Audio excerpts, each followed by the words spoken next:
Spotty strong storms with very heavy downpours are dotting radar this afternoon. Our overall severe threat remains quite low tonight, but it's not zero. At this point, we do have 2 severe thunderstorm warnings in effect in our area and 1 flash flood warning. So quite a few of us are dry right now, which is cloudy conditions. But if it is raining at your house, I know it's coming down in buckets, and with that very heavy rain is the potential for some strong wind.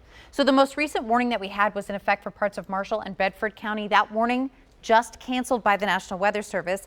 There are still a couple thunderstorms on the southern parts of Marshall County. Same thing, central parts of Rutherford County. Again, not severe, but there are a couple rumbles outside with the potential for some gusty wind. This drifts northward into southern parts of Wilson County as well. What's left of that severe storm, that's moving to the east. It'll be in the Anchor Mill area right around 447. Now, this cluster is slowly moving towards the east, around 20-25 miles per hour. There is another handful of storms off to the west and northwest that are packing a bit of a punch as well.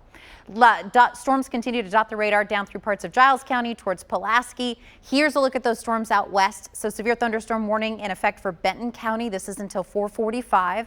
Track of this is going to take it into Houston and Humphreys County. Concern with this storm is 60-mile-per-hour wind. And like I said earlier, sometimes severe thunderstorm warnings don't always get the same reaction or the same fanfare that some of our more significant severe weather can produce. But this is a threat. You don't want to be on the road with this. You don't want to be near any windows in your home.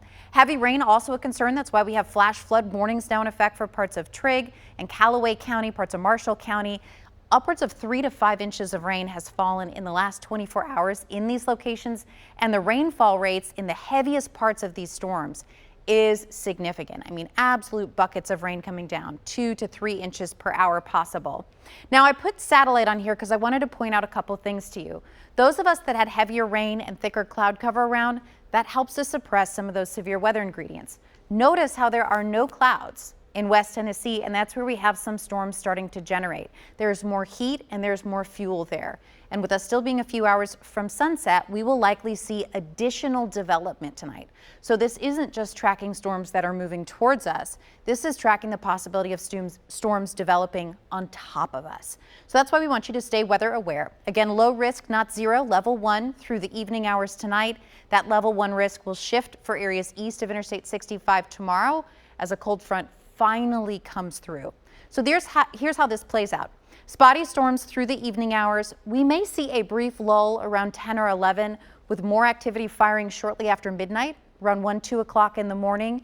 Severe threat will be even lower in the overnight since they won't have as much heat, but again, not zero. As that front comes through early in the day on Thursday, it'll chew on some of the heat of the day. That may kick up a couple additional storms for us.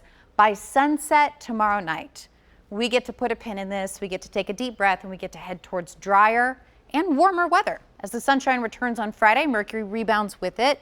Saturday still looking like the pick day of your weekend, upper 80s, and then we'll get back into that summertime unsettled pattern with afternoon storm chances starting Sunday through most of next week.